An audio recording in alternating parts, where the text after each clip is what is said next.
Good morning. It is 7 o'clock on the nose, and we are here for you. It's the Real Monica Adams Show, brought to you by our friends at Invita Health and Wellness. It's the Invita Health and Wellness Studios. Just absolutely beautiful to have you with us each and every day. If you're brand new to the show, welcome aboard.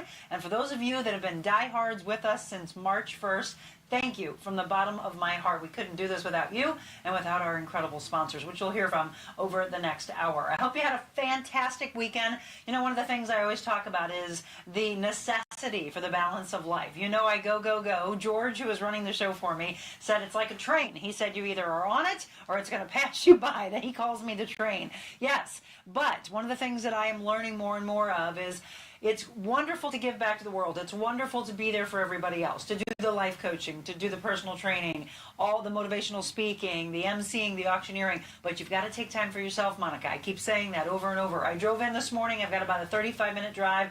Didn't turn the radio on. Did a lot of meditation, talking to God. You know, I'm very, very faith-based. I don't push that on anybody. That's me. That's my lane. Stay in your own lane. And then maybe you start to say, maybe I want to be in that lane. That lane is less debris-filled. Okay, maybe I want some clarity in my life. Well, that's what I'm teaching you. That's what I'm here for. And one of the things that you know that I talk about is right here. Knowing your value. How important that is. Well, I started that back in January, and then I met a good friend of mine, actually a friend of ours, a mutual friend introduced us. So you've heard me talk about Vital Life. Rick Fessler and Stacy Fessler behind those beautiful water bottles, Vital, which I hope to get them on very, very soon. It's VIDL. They introduced me to the gentleman who's coming on my show today, Jeff Koziatek. Now, Jeff and I both talk about value. His book, we've actually been reading to you, The Blueprint for Value. In fact, we're on 15 of the 52 habits to discover and strengthen your personal worth. We're going to talk about why he talks about value. We're going to talk about his life, a great entertainer, a juggler, a motivational speaker, what he went through with his wife. She went through a cancer battle, but they picked the wrong woman. She overcame that. She is a warrior. We're going to talk about all of that because, again, when I talk about pebbles and boulders, it's that kind of thing. Up and down roller coaster of life. You're on the high of high, and then all of a sudden you get that word that your wife or your child or someone has cancer or something on those lines. That's the true boulder in life. How do you overcome that? How do you get through that? How are you there for them so that they can actually see the silver lining when there's so much darkness and depression that so easily can happen when those boulders happen? So I know a lot of you are on that roller coaster of life, and that's what we're here for. We're here to let you know that it will get better. There is light at the end of that dark tunnel, but you have to believe. You have to have faith. You have to have hope. And then you have to surround yourself with the right people. That is paramount in life. I've been doing a lot of life coaching since I walked away from television back in January, a lot of private life coaching. And that's where we're really revealing the things that are holding people back, the abuse and the trauma that people have had from the past, the addiction that they or someone else within their family might be suffering from. They're trying to have a better life for their children and for themselves at the same time, and it just feels like everything's coming down on them. I understand, and that is what we're here for. So this show, if you're just finding it, is all about positivity and the triangle of life theory that I started about 4 years ago, that whole mental, physical, spiritual connection of life. So if you haven't done it yet, remember, I want you right now to pick your word. And the word for our day today is value. It just makes sense since it's what I talk about. It's what Jeff's going to talk to you about today. So our word is value and knowing it. What's your word? Let me know in the comments. I'll be looking at those throughout the next hour. Pick your intentional word and fill in that triangle. So the top of my triangle today is going to be spiritual, and then mental, and then physical, because no one has to tell me to work out today. I'm on fire. I'm energetic. I'm going to go head to the gym in a few hours and get that underway. You got to move. And if maybe the physical side is the hard one for you, put that at the top of the triangle. Make sure that that's the first thing that's tended to. And then pick your second and third. If you don't know what I'm talking about, it's 33 1/3% in each one of those spaces of your triangle. That makes up 100% in your day. They all have to have equal weight, but the very top of that triangle is the first thing in the morning that you think, that one, I got to tend to that one first. And then the other two have to be taken care of. It's that simple. Morning intention, triangle of life, and your gratitude in the evening. You do that on a daily basis, watch how your life changes. All right, it's 7:05. As I promised, Jeff Koziatek. He is my guest. guest today, and I want you to interact. I want you to give me aha moments as he says things. Put it in the comment section, and I'll read those to him back and forth. He's going to change your life along with me when it comes to value and you knowing just how important you are. Jeff, in the blue chair when we return. Envita Health and Wellness, where you can feel your best both inside and out. Envita isn't your typical med spa. They're a multi-specialty medical spa and wellness center serving St. Louis and its surrounding areas. They have ketamine for mental health and pain, IV therapy, medical weight loss, and aesthetics treatments. As board-certified anesthesia providers, Envita can ensure that their advanced treatments are provided safely with minimal to no pain. So let Envita take care of you. Call 314-394-0950 to book an appointment or online envitahealthandwellness.com. Welcome back. It is 7:06, and so thrilled to have you along with us. Again, the Real Monica Adams Show, and you just heard from our friends at Envita Health and Wellness. Again, incredible Dr. Sarah and Jamie and the staff. Thank you so much for believing from the get-go and being our title sponsor. We greatly appreciate it. Value, right here. This is what I have my guests sign as they come in and they have their experience. Knowing your value. I, in fact, started a whole line of clothes, workout clothes, that says, Know Your Value, a Monica Adams collection, because I know how important it is. And so does this guy, Jeff Koziatek. First of all, thank you for coming in. I appreciate it. Thank you. And the crowd goes wild. Woo! Thank you so much for having me. I told Jeff, I said, I have been reading this book when I'm mobile. So I do mobile Monica Wednesday, Thursday, and Friday. Nice. And so when we're not in the studio, I'm reading from this book. And I told you, we're on 15 already. What? Yes. And it's been received very, very well. I know that book. You do. Actually, when did you write this? How long has it been? This was in 2018. 18 already. Okay. Yeah. Let's introduce you to my guest. So you and I just met within the last handful of months from our friend Rick. Rick. Thank you, Rick. Love you. Yes, we do love you. Let's go back to you growing up, and we'll find out when you really discovered how important value is. But let's. So when you were growing up, what did you want to be? Man, when I growing up, I wanted to be a baseball player. That's totally unrelated to this stuff. No, it's not. But yeah, I love baseball. I ate, slept, and breathed baseball. I played it from kindergarten on. And actually, I blame my father because in first grade, I did not like it at all. And I wanted to quit. And he said, no, you committed to a season. So you're going to finish your season. If you want to quit at the end of the season, that's fine, but you got to honor your commitment. Yes. So I played the whole season, and by the end of the season, he said, what do you want to do? And I said, I want to keep going. So I found my love for baseball, and that was my thing. But when I was about 13, a friend of mine said, you will never play professional baseball, and neither will the rest of us. And I just let him steal my dream, and I said, well, you're 12. You're really smart. You know everything, and you know my full potential, so okay. And I walked away from that. However, Monica, I got into film, and I thought, someday I will be able to make a film all about baseball, and I will cast myself as the pitcher, and I will put myself in to close out the ninth with the game on the line, 2 outs, bases loaded, there it is. Yeah, the last guy comes up to plate, and I take the mound, and the stands are screaming and cheering because, it's in the script. And then I throw 3 perfect pitches to win the game because of video editing, and I get to live out my childhood dream, right? Absolutely. But that never happened. Something else happened. Yes. Something else happened. So for a long time, I used to produce a show for Delta Dental, Missouri. We would teach kids how to take care of their teeth with the Tooth Wizard and Plaque Man and this epic battle for oral health. Right. And one day they said, Jeff, we would love for you to throw out the first pitch at the Cardinals. And I'm like, get out. That's like fulfilling my childhood dream, right? Yep. And they said, and we want you to throw to this guy named Albert Pujols. And I'm like, okay. And so we get there, and they say, oh, by the way, the CEO would like to throw out to Albert, so you're going to throw out to Robinson. I'm like, that's fine. That's totally fine. We're going to still do it. Like, and you got to do it in the robes. Do it as the Tooth Wizard.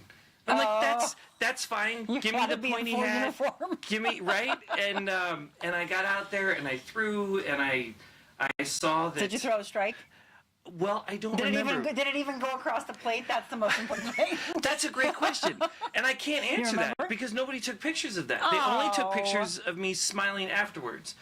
And that's what stuck out for me. Because I'm a professional speaker. But what stuck out for me was that I didn't remember anything, because at that point in my life, my worth, my value was totally tied to my performance. And so here I am, essentially fulfilling a childhood dream, and I don't remember it because I was so focused on the next to-do, the next project, the next meeting I had. And so I missed all of it. So how often do you hear me say to be present, to be in the now, to live right for this very second? We're not promised the next one. I mean, here we are. People don't understand this, Jeff, and I've tried to use this example. There are so many times, and it's happened to people that I know that are within my family, like with cousins. I know very good friends that this has happened to, and they're like, what do you mean live for the second? Well, right now, Jeff and I are sitting here talking, but I have told stories about a cousin of mine who lost her husband, and all she did was go inside, came back outside. He was sitting against the fence to go get him iced tea. And in the time that she left and came back, he had an aneurysm and died. Oh, my gosh. Same thing happened to a very dear friend. The woman was on the couch. The kids were around, went in to go do something with the kids, came back, she had a brain aneurysm. Wow. So when I say seconds, I do mean seconds. Yeah. So, right, we get lost so much, don't we, Jeff? We get lost. We do. And then we start listening to what other people say we can or can't do, and then we change the way we live our lives, and we stop showing up. And we miss those seconds. We miss those moments. Yeah, the power of the moment is just powerful. If you're just tuning in, let me reintroduce my guest, Jeff Koziatek. And again, we've been reading from his book, When I Am Mobile. Wednesday, Thursday, Friday, I bring that book with me. You know, I have Stephen Arterburn's 100 Days to Freedom that we do when we're here on set. But I like to bring Jeff Mobile with me, and we're talking about value. So I've told the story about I've had bosses that have put me in the corner. I told you this story, squashing my dreams, trying to squash my dreams until I understood my value. Right. You talk about PWA in the book, your personal worth account. Personal worth account. So tell us a little bit more about that. So growing up, I thought that my worth, my value was tied to something external. I thought it was tied to either my performance, my appearance, my property, my relationships, or my circumstances. Usually one of those 5 buckets. And because I thought it was outside, I always thought that I had to go find more. I had to earn more worth, more value, and I couldn't stop. I couldn't take breaks because that was not like it was a zero sum. So I had to keep adding to it. When I realized that the worth, that my value was actually internal and that it never changed, that changed how I showed up. It changed how I showed up in relationships, at work, and at home. On a scale of 0 to 10, it is a 10 all the time. Even if I act like a 6, I'm still a 10. Even if I'm treated like a 2, I'm still a 10.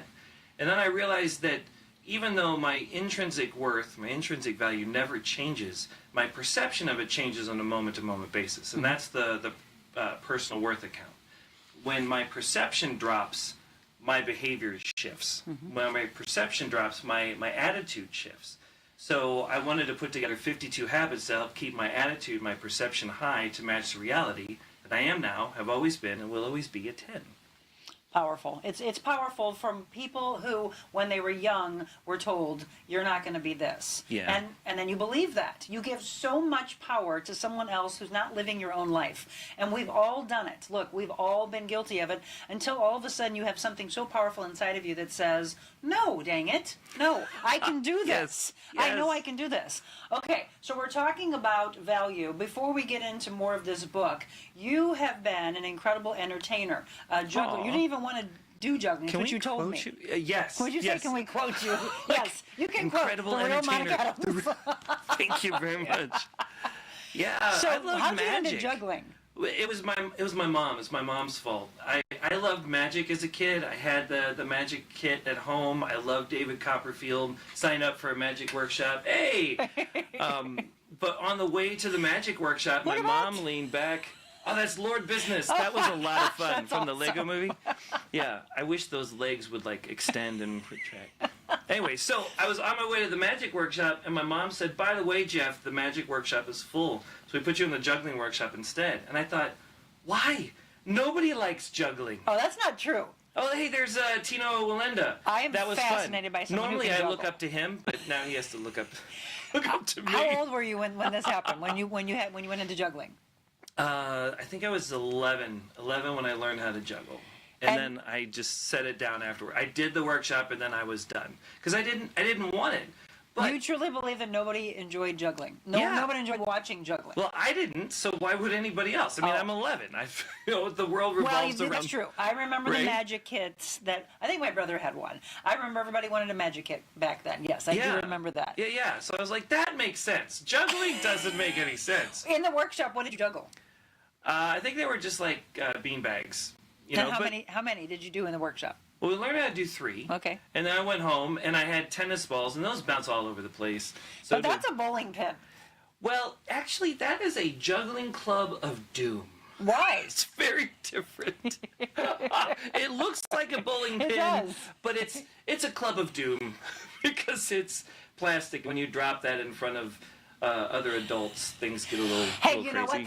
Hang on, though. This is a really good point. I'm glad you just said that. So, dropping, in many people's eyes, is failure, mistakes. And then they might give up, and they might not ever do it again. Right. Doesn't it teach you, though, to keep going and say, I got this, I can do this? It's the kid who is told that they can't do something that says, watch, until I can. Right. Well, I mean, don't they say growth happens in discomfort? Yes. Discomfort comes when we step out into something new, we try something, and figure out if it works or not. Yeah. When I used to do the juggling shows all the time, if I did a perfect, flawless show, the audience seemed to like it. But if I made a mistake in the show, it seemed to bring the audience in because they're like, oh my gosh, he just made a mistake. What's he going to do next? Yes. And I think that there's a certain amount of hope that comes from that, seeing somebody else overcome an unexpected challenge or mistake, especially a public one. But that's well, you know what? What's the craziest thing you've juggled? Oh, craziest thing? Cats. Are you serious? They don't let go. You've juggled cats? Well, I watched Steve Martin and I thought, hey, I should do that. And wait, look at this one. Is that on your mouth? Is that that real? That's on my forehead. On your forehead? Yeah. Okay. Where is that? That is in Clayton. Actually, that's here. I thought this looked familiar. Yeah, just up the street. I believe that's Brentwood Park, Clayton. Yeah. Oh, Shaw? Is that the Shaw Park? Okay. Shaw Park. Yeah. What's the most dangerous thing you've juggled? Well, probably it's the knives. I was going to say. And how many did you have? Well, just 3. Okay. Just 3. Do you go beyond 3? Well, I learned how to juggle 5 balls, but really when I was doing the juggling shows, it was all about building a relationship with the audience. It wasn't so much about the juggling. So a 45-minute juggling show, right? Oh, now that's like impressive. 5-10 minutes of juggling, stuff like that. And then the rest was just talking to people because it's about the connection, right? Yes. Yeah, but fire was not as dangerous as the knives because if you make a mistake with the knives, that's a problem. Would you have injuries? I'm not going to talk about that publicly. Let's talk about you, Monica. The greatest success comes from the most uncomfortable places. I'm not closing off myself physically as we talk about mistakes and scars. He didn't know he was going to get into a life coaching therapy session. I'm just kidding.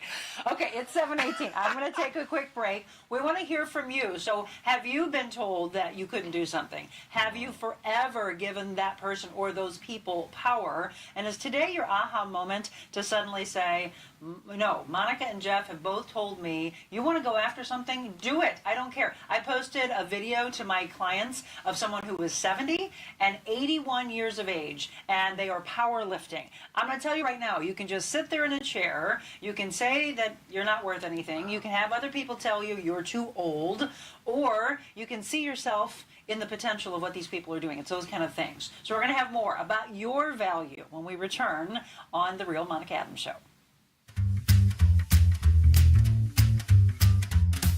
Carroll House is now the contemporary furniture design center. We now have the largest selection of the latest ultra-modern furniture. Sleek European designs, unique metals, bold lacquers, plush fabrics, and retro styles. Modern furnishings with exclusive collections only at Carroll House. Plus free financing, free delivery and setup, and free in-home design. Visit the St. Louis Center for Contemporary Design inside our 3.5-acre showrooms at Carroll House. Because you like nice things. You know, of course, it's great to get outside and enjoy the warm weather, but when it's time to relax indoors, be sure your home stays cool with equipment and service from my friends at Aldon. 24-hour emergency service available. At Aldon, it's their commitment to continue providing above and beyond HVAC service for all of their customers. They truly care about the air you breathe. Call them today at 314-567-5585 or on the web, aldon.com. That's al-don.com.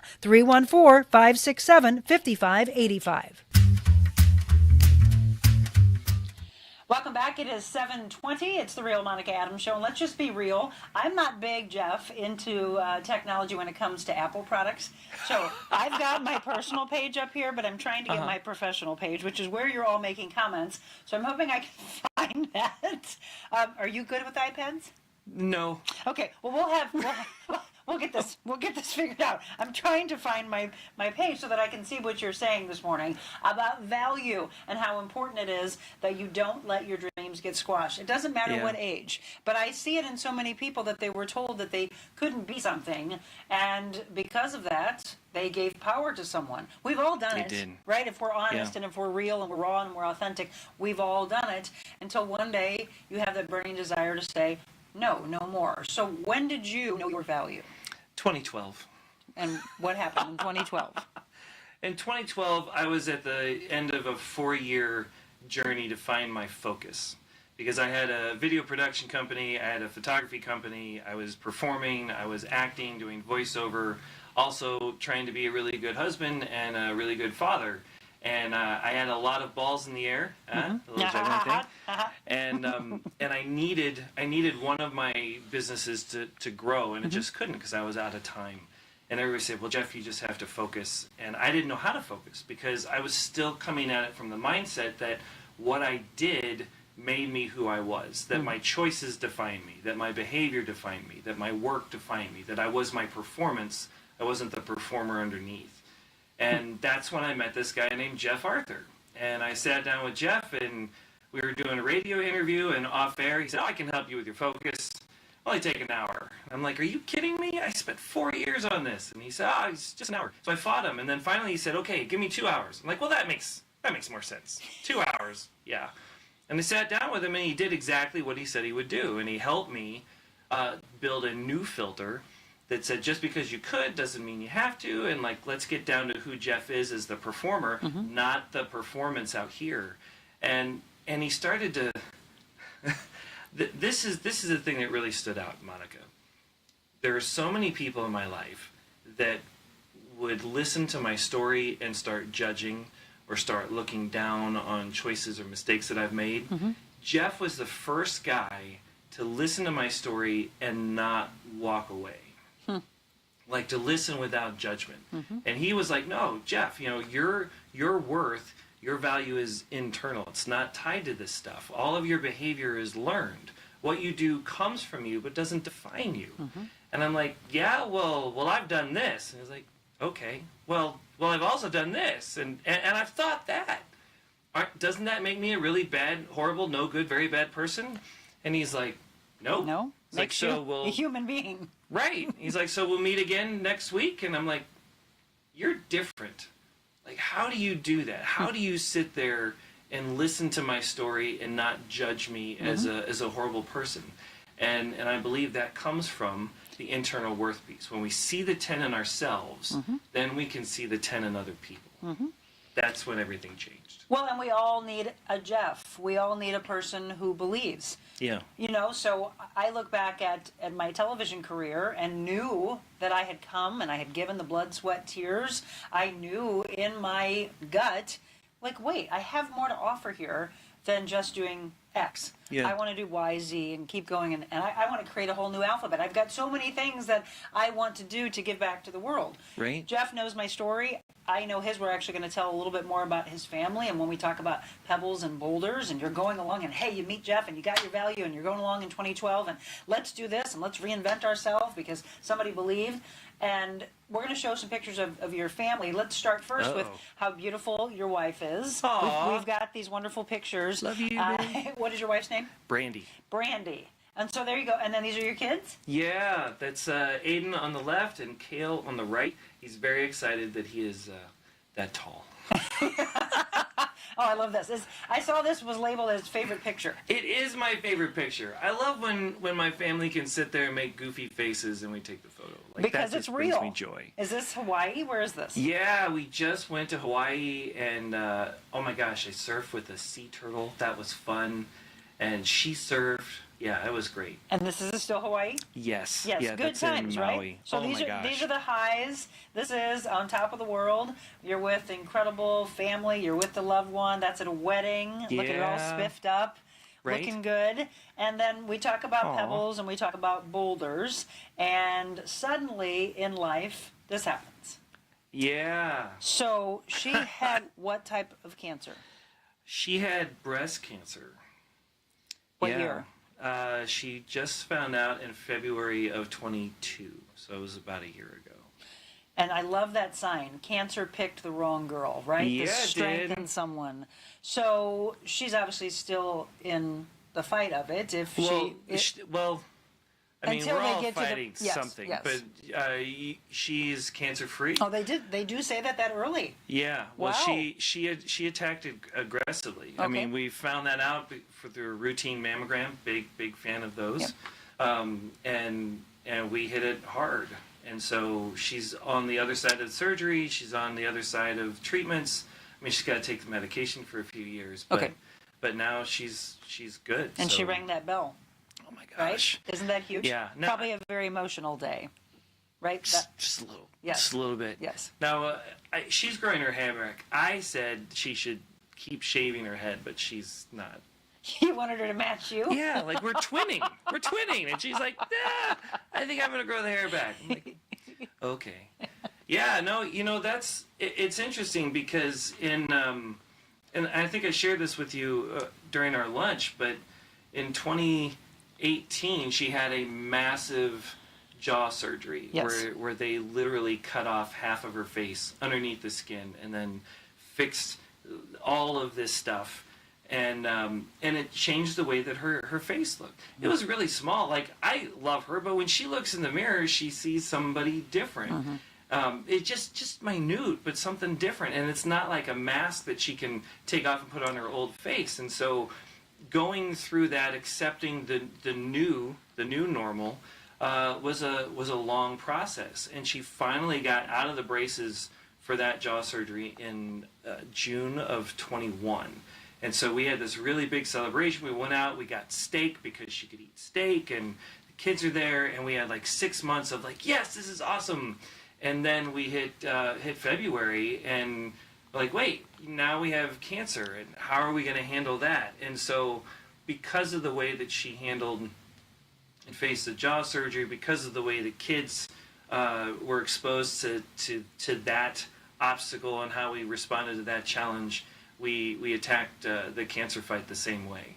And so it's been really cool to see the way the kids rallied around my wife, the way they rallied around me, and to see her continue to push forward through life's unexpected changes. That's it, and that is a true boulder, right? So we think about these arguments. Oh, my husband didn't do this. I wanted him to cut the grass, and oh, she didn't do the laundry. She didn't clean the dishes after this, and it's like you get into these massive arguments over pebbles until you get this type of stuff, which are more boulders, and then you have the realization of, wow, I need to go. And if you're still at home, you haven't left to go for work or wherever your day is going to take you, please go over to your loved ones, your kids, your wife, your husband, your partner. Give them a hug, give them a kiss, and say, you know what? Yeah, we are only going through pebbles. I'm being taught this today. Can I push back on that a little bit? Yep, go ahead. Even though it's your show? Yep. Oh, please, I love people challenging. When we face this, so there's two things, or three things.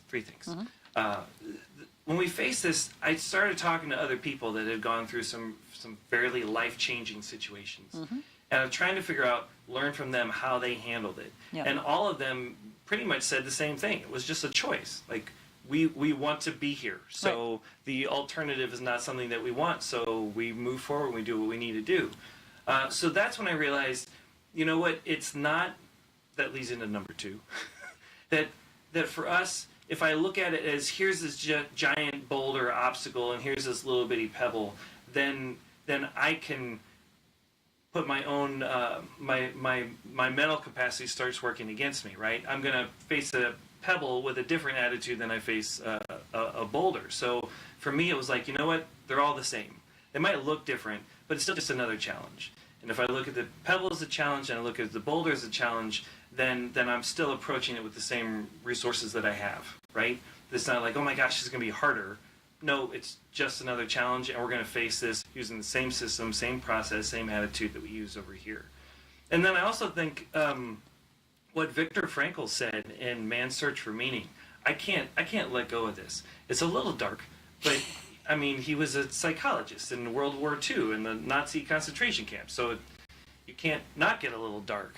But he was paying attention to stuff at the time, and he was, can we go here? Yeah. He was tasked to clean out the gas chambers after they did their stuff. And he said that he realized, or that the Nazis realized, no matter how much gas they put in the chamber, it still filled the chamber completely, right? So they were going to be conservative, and they brought back the gas. They're not spending all this cash, and it's still doing its job. And then he realized, oh my gosh, this is just like pain in a person. It doesn't matter how much pain a person experiences, it still fills you completely. So whether you experience a little bit or a lot, it's still, that's your experience in the moment. And so he's like, we're not judging this pain or that pain is worse or better. It just is. And if we accept that, then we're better primed to move forward and address the situation and keep going. And so that's kind of the attitude that I've taken over the last 5 years as we've faced things. Like I'm not trying to compete with somebody else going, oh my gosh, well, we've gone through all of this, or man, my life is, I wish I had a testimony like that person, because wow, they've gone through a whole lot, and we really haven't gone through much. I mean, my kids are still here, and my wife is still here, and we still have this stuff. You know, but if I'm comparing my situation with somebody else, then I'm judging, and I'm not present in the moment, and I'm not able to fully respond to what I'm facing. But if I can set all that down and say, you know what, this is my situation, and this is what I get to deal with, this is your situation, and that's what you have to deal with, and we can acknowledge that and move forward. I think my coffee is kicking in, so I'm going to stop now and pass it back to you. I love to listen. I still will tell you that I've watched too many people and coached too many people over 30 years to watch why I coined it the pebble and the boulder, because what I need people to understand is when you look at your life and you think that you were in the dark, I hear people say, a dark cloud's following me around. I'm just in a dark place, and you have been gifted blessings. No, I'm still here. When I was told, my parents were told that she was going to die on the day 4 in intensive care. And when my mom looked at life and said, you know, she's very faith-based, to God, it's very easy to say, why me? Why did my husband get stricken with cancer then die? Why did my daughter have blood clot? Why did my son have Hodgkin's disease? Why did I lose my best friend? 10 years she went through of boulder after boulder after boulder after boulder after boulder, and she just was resilient and came through on the other side because of her faith. So I tell people, you know, they'll do their life coaching with me, their private coaching, and they'll say, well, the 5 pounds didn't come off this week. This didn't happen, this didn't happen. My mom, I'm going to call you out, Mom. My mom, even though she's as tiny as she is, she would always do this to her legs. And I would say, but you have legs. I was supposed to be possibly an amputee or have my legs sliced. I always say, I have legs. And so when she hears me say that, she's like, okay, there's that pebble and boulder. I get it. Okay, and I said, you can either not have legs at all, and then that person's going to tell you, so what, I don't have legs, but watch what I can do. I always think of Forrest Gump, right? Lieutenant Dan. You have new Lieutenant legs, Dan. right? Lieutenant Dan. So he lost his legs, and what did he think about himself? And he just saw himself as a freak. Like, I don't have legs, and I can't do anything. It's that mentality of or I tell people, walking through the Hall of St. Jude, go walking through a burn unit. It'll give you a gut check of okay, now I understand what she's saying. That this is life's turns, and it could suddenly be you. And so you have to always be ready, which is what I would agree with you. You always have to be ready and present in life. We don't know where anything ever is, and just truly live. Whatever life's going to throw at us, we just need to live. Yeah, well, and it really comes down to the choices, right? I mean, either we choose to face it or we choose not to. Yeah. And so whatever we can do to strengthen our ability to show up and make that choice, that's what I'm all about. And that's why I think we get along so great. You know, my coaching clients will come to me and they'll say stuff and be like, yeah, we're dealing with this, but, you know, it's not like that person, so we're just going to move on. Or, yeah, that's there, but now it's time to move forward. And I know that you're not there yet in the book, but when you get to week 45, habit 45, pay once. We're on 2. We're on chapter 2. We're on equip. Right. So this is in chapter 4, encourage. What I love about this habit is the top line maps out how we can deal with stuff like this. It says acknowledge, own, accept, reconcile, and then move forward. A lot of times we want to acknowledge what happened, and then we say, well, it's just time to move forward. And we don't do those 3 middle steps. And that's where the work is, right? Whether we're facing an obstacle or a pebble, or whether we're facing a rupture in a relationship, if we want to repair the relationship, if we want to move past the obstacle and not have it pull us down to the bottom of the ocean, Maui was so amazing. We can do these things, right? We can acknowledge the situation. We can own our part, what we did or didn't do. We can accept the consequences of whatever's happening, and then the reconciliation part. What do we need to do to get back to baseline before we move forward? If we just acknowledge and move forward, then we're just dragging it with us. We have to do those 3 steps in the middle. That's where the work is. And I love where the work is. It's going through, any person who's ever made a change in your life, do you not look at the blood, sweat, tears that you spent and go, wow, look at what I did. When stuff is just easily handed to you, I don't know, it's like you're gifted something, appreciate it, but I would much rather say I earned that. That's where I see my value, that I earned that. I've done 30 years. People are like, oh my gosh, your set's so beautiful. Look at the palm trees. This is amazing. Other people are just doing the podcast in their house, and it's a makeshift. And I said, well, I've given the blood, sweat, and tears. I know what it takes. I walked away because I wanted to give one huge message, positivity. Yeah. I didn't want to sit in front of your screen behind an anchor desk and talk about negativity any longer. Right? No. But that's what we did. We're delivering the crime and the homicides, but nothing was ever done about it. This show is, let's do something about it so that you understand how you can make a difference in this world. Truly, people say, can one person really make a difference? Yes. Yes, we quote people from decades ago, and history will show us this person believed, and then we followed them. So there's always this leader, and you can become a leader. Some people are like, oh, you're born a leader. Maybe, but I think we all can become one. It's what we feel in ourselves, right? It's the value that we have. We're talking about value today, by the way. It's 7:38. I'm going to take another quick break. And we're going to talk about, I want to actually show Jeff in some of his motivational speaking. I want to find out when you became you want to say something before we take a break? Well, we got to come back to the cancer bit, because I have to give a shout out to my son. Okay. We're going to do that as well. So both of those things coming up for you right after the break.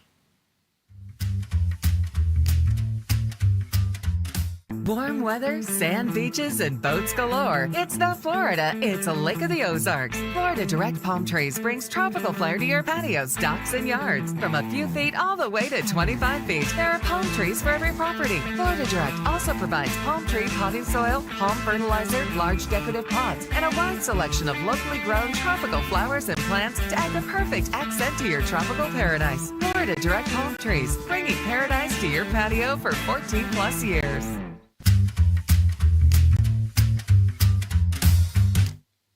And welcome back. It's 7:39. It is the Real Monica Adams Show, brought to you by our friends at Invita Health and Wellness. You've heard from Carroll House Furniture. Thank you so much for everything you've been doing for us, the belief you knew our value, as well as Eldon Indoor Air Quality Specialist. And you just heard from Florida Direct Palm Tree. And I just want to give a little shout out. Next week, you're going to hear from a new one. It is Kathy Kilo Peterson, State Farm Agent. That's 5, Jeff. 5 people who knew our value, who believed in us, and said, yeah, our missions align. 5? 5 big sponsors. That's a high five. Right, a high five. My friend right here. Jeff Koziatek, by the way, is our guest, and we're talking about his book, Blueprint for Value. I know George has some of his speaking loaded up for us. We're going to hear a little bit of that, see a little bit of that, and I'm going to see when you decided you wanted to become a motivational speaker, and again, talking more about this Blueprint for Value. So look at this. We engage with ourselves. We see ourselves as a person, not just a cog in the machine. It changes how we treat ourselves, which then changes how we treat other people. It's engaging, entertaining. Great communicator, ties it to things that are relevant, and it just makes you feel at home. He's very easy to deal with, very down to earth. I thought he brought it home to everyone in the room. And if you weren't engaged, he'd draw you in. Do you think that made an impact? Yes or no? Yes. She felt affirmed. She felt valued. Did it take me a whole lot of time to do that? Yes or no? No. I thought the message is good because value impacts everything we do as human beings. And it's so applicable to any audience, anywhere. It's so much easier to just show up and be you when you know that your value is here versus showing up and feeling like you have to do something to earn more value. People are not objects or obstacles. They are people. Really, he just touched on some things that kind of hit home. It makes you think about, am I acting that way towards people who work with me and around me? What is your value? What is your value? On a scale of 1 to 10, where are you at today? If it's not a 10, what's getting in the way? And where does your value come from?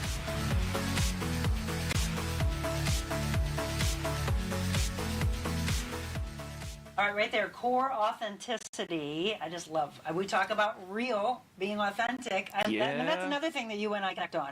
When Jeff and I went to lunch, which was back in, I think, February or March. I think so. That's when our mutual friend introduced us. And we did not even know, yes, thank you, Rick. We did not even know that we both talked about value. And you cracked me up because you went, did you just say value? No, hang on, Monica. And he ran out to his car and got this book and then gave me the book. And inside, thank you, by the way, for what you wrote. He said, Monica, great to meet you. Know your value. Always enough. And then hashtag wash your brain. Yep. Tell me about that. That's habit 52. Oh, see, we're not there yet. Because it's the whole personal worth account. Like, I don't think, your intrinsic worth, your intrinsic value never changes, right? But it's not a check box to be checked. It's not a box to be checked. It's not like a switch that you throw and then you can forget about. Right. I think it takes intentionality. It takes consistency. We have to constantly remind ourselves about that. So we have to hashtag wash our brains. We wash our hands. We brush our teeth.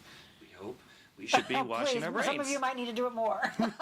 Yeah. Please. Which is it? Can I use that as a segue to talk about my son, real yes. quick? Well, I was just and then we can come back to the speaking bit. Yes. Is that okay? Yes, please. Okay. So, I've been coaching since 2014, but I also need coaches, We right? all do. Yep. Because it's not a box to be checked, right? We need that outside perspective. So when my wife started to face the cancer stuff, and when she went into chemo, I hired a coach to work with me for a month. This was back in April. And it was great because I was like, I need to make sure that I'm on top of my game to be the best husband, the best father, and the best coach and everything for my clients, right? So I hired the coach, and April was awesome. So I get to May, and I'm like, I'm good now. So I let my coach go and go through May, get in the middle of June, and I'm not doing so hot. I want to connect with my wife, and she's fighting for survival. I'm wanting to connect with my kids, and they're doing their stuff. And so one day we're at dinner, and I just, I'm talking to my son, and he gives me one of those 13-year-old boy answers, and it just made me really angry. And it was? And I don't remember what he said as much as I remember my reaction. Because I didn't say anything, I didn't do anything, I just grabbed the kettle chips in my plate and I crushed them. slowly, and it felt so good. And in that moment, my son was looking at me, and my wife was looking at me, and she's like, "Are you okay?" I'm like, "I'm fine. Everything is fine." And then my son, in all of his infinite wisdom at 13, goes, "Dad, do you want to go check on the cats with me?" And in my head, I'm thinking, no, I don't want to go check on the cats. I want to connect. I want to have conversations. I am feeling the weight of all of this stuff, and I just want to connect. And then I realized, wait, if we go and check on the cats, we'll connect. All this happened in like half a second. So I'm like, sure.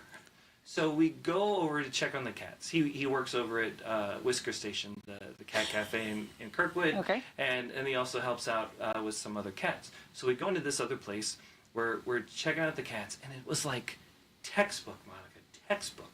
We're there playing with the cats for like 5 minutes. You know what that did? That reset my brain, right? So now we're out here, and then he says, "Dad, are you stressed?" I'm like, "Yeah."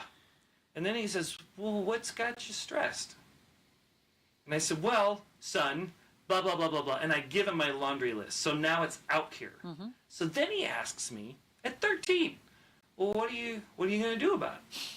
I'm like, Who are you, kid? Well, I guess I'm going to retire, and I'm going to give you my coaching business. And, Exactly. Right? It's an old soul. And so I start, so, well, this is what I did, and I'm not currently doing it, so now that you mention it, I'm probably going to do these things. And then he wraps it up with, "Well, what are you going to do for you?" Oh, I love it. And I'm like, yeah, I'm going to go for a run. I'm going to shoot some photos. I'm going to do whatever. But like that moment, I think, is so important, because sometimes we look at people facing big things, right? And we think, wow, they must do it perfect. And they don't. Even as coaches, like, there are moments when we make mistakes, and we need our team at 26 fellowship. It's really, you're going to love that one. Okay. But we need that outside perspective. And when we can walk through stuff, we acknowledge what's going on, we take a look at what we have to face, and then we make a plan, and we take care of ourselves in the middle of it. I mean, the sky's the limit. Isn't it amazing, though? Now, I wasn't blessed, and I say that as a blessing. I was not blessed with children, Jeff, but they are watching, they are little sponges, they are hearing, they are seeing all of this happen, and they are not given enough value and worth, I think, like they need to. It's too easy for people in this society to say, "Oh, those millennials," or "Oh, the Gen this." "Oh, they're not worth anything. What they're saying." No, they have a lot to offer, and so often we can learn from so many generations. We always say to sit with the older generation and what they've come from. But I also want you to sit and listen. Why I want more kids in the blue chair is because I want to know what they're facing. I mean, I've talked a lot about bullying on this show, and we think about bullying when we were younger. Yeah, but they have it 10 times that, because they have social media bullying and in-person bullying and multiple levels of bullying. They can't get away from it. And then they don't know their value at a very, very young age. Right. Let me look at some of the comments. I said, forget the iPad. I went and grabbed my phone because I couldn't figure it out today. I need my Michelle. She's in Cabo. She's actually watching right now. She's moderating for us. So my only holdback was asking questions. I was always made to feel inferior about anything I asked. So many different people squashed me, which still affects me today, to not continue to ask probing questions. I felt small, and I was a major introvert. Carrie says, "I have a Jeff. Her name is Janice Frick, and she introduced me to Monica." Yes, you're right, absolutely. Yay. I feel the same. I wish you well. What's this? That's right, I get that. Thank you, Jeff and Monica. Jillian, "I know my value. That's why I stopped saying yes to accepting only a few $100s a week. After 25 years at my job, I am worth a heck of a lot more than that." Absolutely. Way to go to all of you that are saying that. Finished listening later, got it at work. No problem. So I think there's even more comments on here that passed before I got to it. So sorry I didn't see them, but I will go back, and I'll have Jeff as well, because he'll be able to look at this, and we'll comment and answer any questions of those of you. But those of you that have said you know your value, beautiful. It's an incredible place to get to, isn't it? Oh my gosh, it's life-changing. Yes. Once my coach helped me reframe that and see that inside myself, I think you have to ask my wife, but I think my marriage improved, my parenting improved, and I believe that my work improved, and just my general quality of life. When did you say, "I want to become a motivational speaker, and this is going to be my platform"? Well, there I was, 2012. I'm sitting with my coach. He helps me create a new filter for looking at my life, and I realized just because I can do something doesn't mean I should. Videos and photography can be a nice hobby that writes a check every so often, but performing is really it. Why is performing it for me? Because as a performer, my goal is to offer you a safe space to be you, so that you can drop the mask you wear to survive and have an honest laugh next to a total stranger, like that kind of safety. And I would watch people come into my audience and take layer after layer off. I meet who they are, not who they pretend to be. And then afterwards, they would layer back up and go to the rest of their life. And I just thought, wow, this is really cool in that I get to meet people as they are, if they're willing to drop the masks. But that only lasts for like 30 minutes, maybe an hour. How can I help people beyond just the show so that they can keep living in this space and be who they are, not who society says they need to be? So I started speaking on how worth and value play out in leadership, teamwork, communication, how we face adversity, how we handle change, and how we navigate the work-life balancing act. And so that way I could equip my audience with tools so they could live in that space beyond just the keynote. And then I thought, well, shoot, sometimes people get these tools and they don't know what to do with them yet. Right. So I got certified in coaching with the Values Conversation, and then with the John Maxwell team, I got training in emotionally focused therapy, so I could actually walk with people to help create that sustainable change. And that's awesome. That's awesome. Right? Totally. I mean, don't get me wrong, like thousands of people giving a standing ovation feels really good. Absolutely. Well, it's the... Okay, so I'm just going to go there with all of my personal training clients and all those that I coach.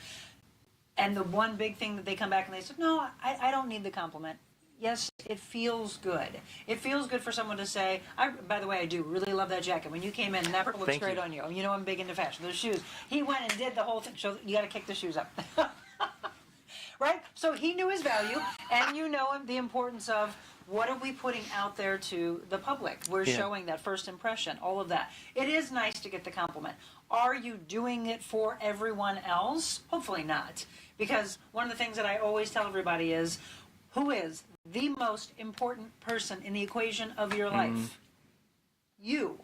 You have to take care of you, and then Brandy, the kids, Jim, my mother, my friends, they're all going to go, oh, there's this little shift. I like shift instead of change. There's this shift in Monica that feels light and airy, and we're all getting along better. Why? Because she decided to take care of herself and understand the balance of life instead of go, work, which I still do a lot of. Yeah. So this is where you always say the coach needs the coach. I need people to check me and say, Monica, how much are you doing for you and Jim? How much are you doing for you and your mom? And we went, if you look at my pictures, by the way, we went boating. So I did chill this weekend. My family and friends would be happy. But we're always learning. Yes, I need more of that that balance, that calmness. We all do. We all need the check. But why do you think people don't like to receive compliments? They say that they don't think they do. But Right, so why do you think they push back on that? No, I'm saying I think they do need the compliment. Right. So I like to be complimented. I mean, it feels really good. But there's this thing inside that's like, you've complimented me, let's redirect it and compliment something else. Deflection. Or it's about this, and it's really hard to receive the compliment. Yes. That's a better question. Gotcha. Why do you think people struggle with receiving the compliment? They don't believe in it. They don't see themselves that way. They see themselves in a whole other way because they don't see this. What? Yeah. And they're both blue, by the way, which is a whole other thing. What? We did not plan that. How does that even happen? Oh my gosh. Okay, why? So why would you say that? Well, we live in a society that says you are your performance. And I think there's a certain stigma that comes from, if we get a compliment and we're doing something well, then I'm arrogant or egotistical, and I can't accept that because I'm less than, or I don't want to go over here. And so they struggle with the balance. I know I struggle with the balance, and as a kid, I was always told not to talk highly about myself because that could be seen as arrogant or egotistical, not confident and assured, which is a whole other topic. Yes. But so when I'm talking with my clients, it's very much about stacking those pebbles of historical, factual evidence that, yes, they did this, yes, they did this, yes, we moved forward here, and we can complement that because we're not complimenting what you do doesn't make you more valuable or less valuable. It's just like, hey, you are acting in alignment with your values and who you are as a human being, and we can call that out. That's okay. I love the fact that you said confidence, because you were on my Thursday night life coaching class, and thank you, by the way, for doing that several months back. I asked them just this past Thursday, like, what do you think confidence is? How do you know that a person's confident when they walk in the door? What is it about their presence? And they all answered, body language, right? Your shoulders are back, your chest is up. You actually have eye contact instead of looking down to the floor because you're not confident in yourself. Right. And then I said, so do you look at that person and think that they're arrogant?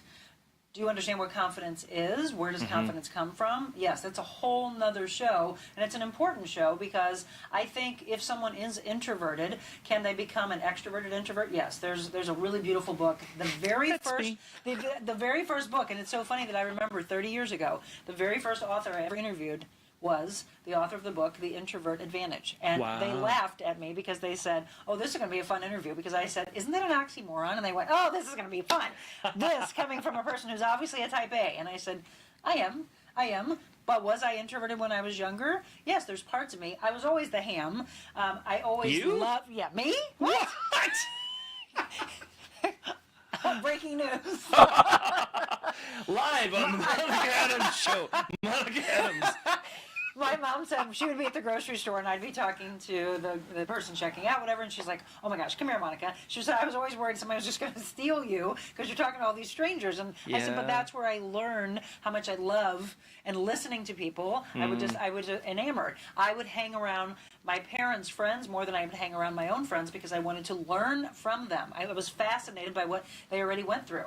So I was already had that at a very young age. But yes, is there a time where all of a sudden we all go through the awkward stages? We all go through, am I enough? My mom swears that my confidence came, are you ready? I'm ready. From karaoke. You want to know why? I was not expecting that. Nobody expects it. Do you want to know why? Why? I love to sing, and I've been singing since I was young, and I do love singing and dancing. But I was in choir in high school, and she's like, you were so scared and so nervous that I would look above the people. I'd be like this singing, and she's like, honey, you got to look down at them. And I'm like, no, looking at their faces freaks me out. And then karaoke, the first place ever in town that I know that had karaoke was Cattleman's Steakhouse, which was up in Florissant. Okay. And we were all like, what's this? Every Saturday night we would go. The guy he was so cool. He would give you a cassette tape as soon as you were done. He would give you the cassette tape, and then you would walk off stage. They also had these video screens, and here you are like your own little rock star. And my mom's like, you would ham it up. People would come up. They loved your voice, so they would ask you to sing their song for them. And she said, I watched you after that. That was like your own stage. And the affirmation back of, oh, you can sing. Oh we want you to sing. So she swears, karaoke. Karaoke did it. Yes. So you had karaoke and I had theater because I am definitely introverted. Like the one-to-one conversations, that's me.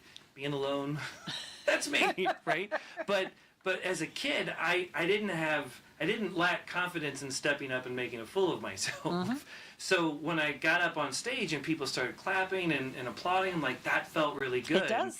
And when you're screaming to be seen and you're screaming to be worthy and to have value, and then you get that through your performance, oh my gosh, great. that totally changed everything. Well, and it's the same thing with this, right? So you're all commenting. You all feel something from what Jeff and I are saying. We appreciate, the feedback from you. It was great. Michelle commented to Marilyn's response earlier about holding back and not asking questions, and Michelle said, "Those were not your people. You certainly deserve to be treated better. Ask those questions." It's so true.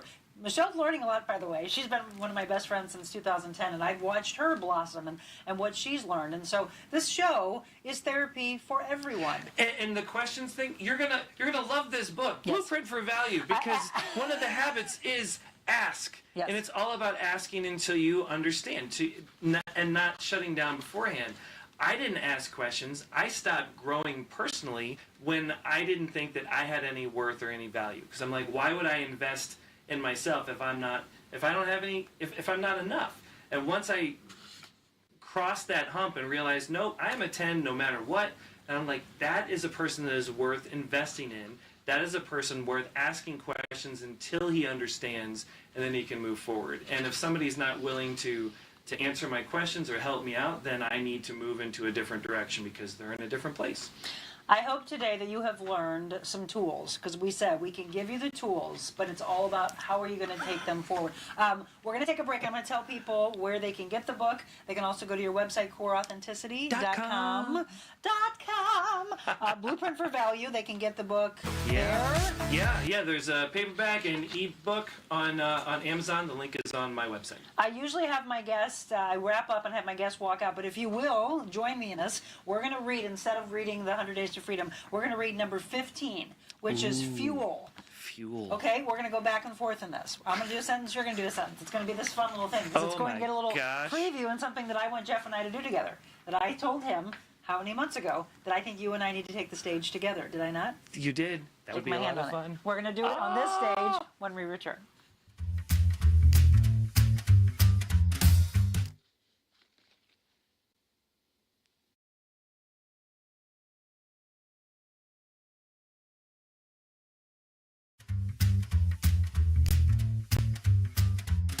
Envita Health and Wellness, where you can feel your best both inside and out. Envita isn't your typical med spa. They're a multi-specialty medical spa and wellness center serving St. Louis and its surrounding areas. They have ketamine for mental health and pain, IV therapy, medical weight loss, and aesthetics treatments. As board-certified anesthesia providers, Envita can ensure that their advanced treatments are provided safely with minimal to no pain. So let Envita take care of you. Call 314-394-0950 to book an appointment or online, EnvitaHealthAndWellness.com. All right, it's 8 o'clock, and we're going to wrap the show up with the book. And again, you can get it at coreauthenticity.com, or just take a look for it. I'm sure you can get it on Amazon, I'm hoping also. Ma'am. Okay, good. Blueprint for Value. It's 52 habits to discover and strengthen your personal worth. And Michelle, thank you, from Cabo. What a sweetheart. She's on vacation, and she is moderating on vacation. Yes. She actually put the link in there, so you can just click right there on the link to make it easier on yourself. Awesome. Everyone's saying thank you, Monica. Thank you, Jeff.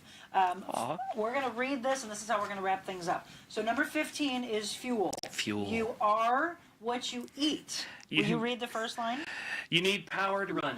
The food you consume can strengthen you and improve your efficiency, or slow you down and cloud your judgment. Are you eating junk food but expecting to function at peak performance? How many of my clients have heard me say this? A simple food change can have a tremendous impact on your mind's ability to think clearly, your body's ability to repair itself and function properly, and your perspective on your circumstances. So what is in your diet? The takeaway is eat foods that propel your body rather than slow it down. It's so true. There's more. I know. Food is more than just filling or a good taste. It's necessary fuel to keep your body running. Seriously, drop the mic. I don't know how many times I have said before you come to a workout, did you eat anything? Well, then how do you expect to be really truly performing when you have no fuel in you? Right. And then you can't think properly, and you go throughout the day and you don't see the value in the necessity of that. That's just one of many tools that we can give you. My friend, thank you. Thank you. If I could reach across and give him a hug, I would. I don't want to knock these microphones. I told you he would be good. I want you to follow him. Maybe you'll get an opportunity to see him in an actual motivational speaking, which he's great. And thank you, by the way, because he's the reason that I am speaking in September at a caregiver conference that you spoke at. So thank you for believing in me, seeing the value in me, and I truly hope that you are able to see both Jeff and me on stage together, because I think we have big things to do together. Thank you again. Thank you. And to all of you, thank you for tuning in, and go out, share these tools with others that are maybe struggling. Start working on it yourself, and hopefully you'll be able to see this awesome change in your life that really, truly can happen. And from the bottom of my heart, thank you for, whether it's today, your first day tuning in, or if you've been with us since March 1st, just know that we're here for you Monday through Friday, live at 7 a.m. Tomorrow, Moses, who is here in our building, he is going to be in the blue chair, and he's going to talk about these incredible books that you're going to love, by the way, and it's teaching children. Ideally, if you know kids between the ages of 2 and 10, you're going to need them to watch, and you're going to want to purchase these books, because one has to do with bullying and how they overcome that, and then the other is Who do they see themselves become? It's all of these levels. This is a surprise for my great niece and great nephew, who will be on the show also at the end with my brother and sister-in-law. They're Oma and Opa. Nice. They will see themselves and go, that's me. So he takes it just like you're able to like see somebody transform, and take them at 7 years old or 5 years old, and this is what they would look like at this age. It's freaky. He does this. He does not. Yes. So these books and the author and my brother and sister-in-law and my great niece and nephew that you'll all meet tomorrow. That's tomorrow's show. So if you know anybody that's bullied, or you know anybody that doesn't believe in themselves, or they have big dreams for themselves, that whole show is for you tomorrow. Remember what I say. In a world where you can be anything, and I want you to see yourself as becoming anything, first and foremost, spread kindness. Thank you all. Love you. Have a great day.